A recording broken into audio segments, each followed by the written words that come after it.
Muito bem, vamos continuar aqui a nossa aplicação e agora a gente vai criar um histórico para cada uma das cores que a gente escolher aqui, né? A gente já tem os ranges, já tem o quadradinho aqui de preview, e aí vamos supor que eu selecionei um tom de vermelho aqui, eu vou ter um botão adicionar ao histórico e eu vou salvar uma lista onde eu vou poder ver todas as cores que a gente já selecionou.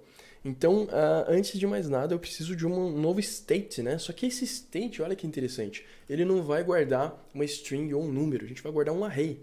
Então vai ser um pouquinho diferente, porque a gente vai trabalhar com imutabilidade, mas não se assuste com esse nome, porque é um conceito com nome feio, mas ele é muito simples.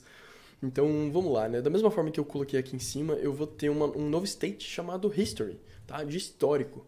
Então set history, mesma coisa que eu fiz antes, a única diferença é que aqui a gente vai ter um state e eu vou inicializar ele com um array vazio, né? Um array sem elemento nenhum lá dentro, tá?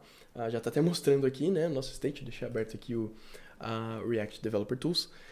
Primeiramente, como é que a gente seta um novo elemento para esse histórico? Vamos utilizar primeiro o set history. Eu vou aqui embaixo e eu vou adicionar primeiramente um botão. Eu vou adicionar o texto adicionar cor ao histórico. Vou salvar.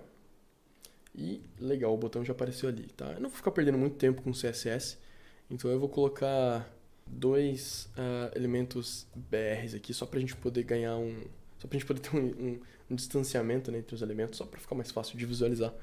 Mas eu não vou ficar estilizando com CSS, que é o que provavelmente a gente faria numa aplicação real. Então a gente tem um botão, a gente clica, não faz nada, porque a gente não adiciona nenhum comportamento. Então vamos lá adicionar um onClick. Eu vou passar uma função anônima. E essa função a gente vai chamar o setHistory, né, que a gente definiu lá em cima. Tá? Então a gente vai chamar o setHistory, ou seja, a gente vai redefinir o valor que está no setHistory. Mas aí tem uma pegadinha. Quando a gente está trabalhando com valores, por exemplo, integers, né, ou strings, que são valores únicos, quando a gente simplesmente faz um setGreen, a gente fala para ele, a gente está falando para o React, não me interessa o valor que estava antes, simplesmente redefina o que estava antes por esse valor novo que eu estou te passando. Já no caso do histórico, a gente não pode fazer a mesma coisa, justamente porque ele é um array de tudo que foi salvo lá, né? Então a gente quer guardar essa informação passada. Se eu fizer assim, ó, set history, né, e passar um array aqui, por exemplo, vamos colocar aqui o próprio red, green e blue, né? Vou passar um array, tá? Isso aqui funciona. Deixa eu só fechar minha função aqui e recarregar aqui. Vamos supor que eu seleciono um tom de azul aqui e aí eu clico no botão. Tá? Às vezes ele demora um pouquinho, mas ó, já apareceu, tá? Mas olha só, se eu mudar aqui para, sei lá, um roxo agora e adicionar, olha o que acontece. Ele sobrescreveu, ele não guardou um histórico, né? Ele simplesmente criou um novo.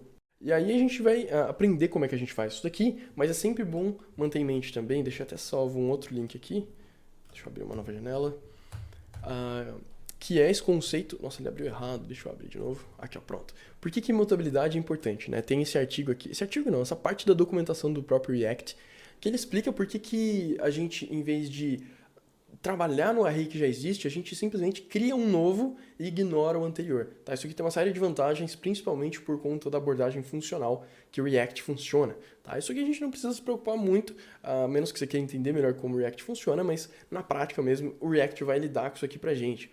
O que a gente precisa sempre fazer é só lembrar que, em vez de mudar o array que já existe, a gente cria um novo. Deixa eu até quebrar a linha aqui para ficar mais fácil de entender o que eu vou fazer aqui, né?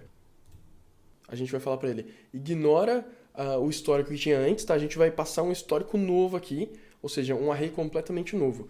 Porém, a gente não quer perder o que tinha antes. Então, a gente pode acessar essa variável history, né, que a gente tinha, e juntar o history anterior com esse array aqui. A gente pode combinar os dois arrays, tá? Isso aqui vai gerar um novo array, e esse novo array a gente vai passar aqui para dentro do history. Como o React tem toda essa abordagem assíncrona também, ou seja, nem tudo funciona no exato momento que você clica, que você faz alguma coisa, uma estratégia bem legal, em vez de passar diretamente um valor do array aqui, o que a gente passa é uma função anônima que ela sim vai retornar um novo array, tá? E aí, essa função, que é o React que vai chamar essa função pra gente, ela tem um parâmetro.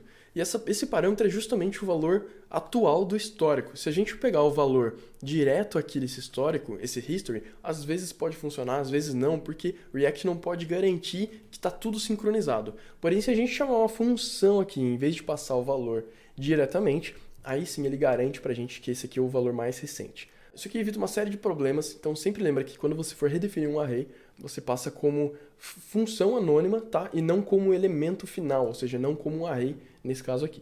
E como é que a gente combina, então, esse H, né, junto com esse outro array? Eu vou abrir aqui o console do Node para explicar, tá? Vamos supor que o histórico, eu vou chamar de H mesmo, vamos supor que o histórico aqui seja, por exemplo, 1, 2, 3, tá? E 4, 5, 6, tá? A gente tem um array de arrays, né? Um array com outros dois arrays lá dentro, tá joia? Deixa eu dar um enter aqui. E aqui a gente vai ter um terceiro array que a gente queria adicionar, né? A gente quer fazer um merge, a gente quer juntar com esse primeiro array de histórico aqui. Então o que eu posso fazer é definir um novo array, aí eu vou colocar 3 pontos mais o nome do array original, e aí aqui eu passo mais alguma coisa, né? Tipo um terceiro array. Então, por exemplo, 999, tá? Então, olha só, ele juntou o meu primeiro array, o segundo array e o terceiro. Ficou meio confuso aqui porque tem um monte de número arrays. Eu poderia ter demonstrado também com elementos mais simples. Então, vamos lá. Eu vou colocar a letra A, a letra B, tá? Vou deixar só essas duas, na verdade. E aí, se eu quisesse definir um novo array, eu poderia fazer 3 pontinhos, H, mais uma terceira letra, né? Vou colocar a letra Z aqui, por exemplo, tá? Isso aqui vai gerar para mim um novo array, baseado nos elementos que tinha nesse daqui, mais um terceiro elemento. É dessa forma aqui que a gente junta um novo elemento para o array original, tá? E da mesma forma, se a gente quisesse passar aqui no começo, também funciona. E aí o elemento começa, já aparece lá no começo, que é justamente o que eu quero fazer no histórico, porque eu quero que o último elemento que a gente adicione lá apareça no começo do nosso array, para poder montar um histórico invertido. A gente vai ver isso mais para frente, vai entender melhor por que eu estou fazendo isso quando a gente colocar uma listinha aqui nesse espaço aqui com tudo que a gente está adicionando, tá?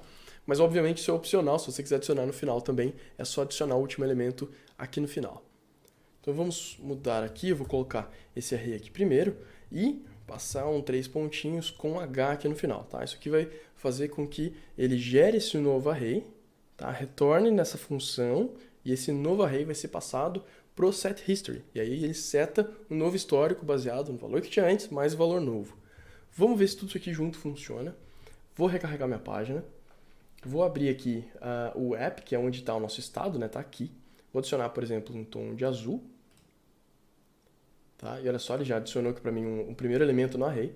E agora vamos adicionar um verde. E olha só, já tem ali o segundo elemento do array, né? Na verdade, o verde entrou como posição 0, ele vai empurrando para baixo esses elementos do array, tá?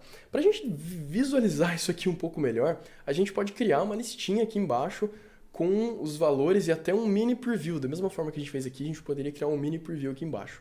Então é isso que a gente vai fazer na próxima aula.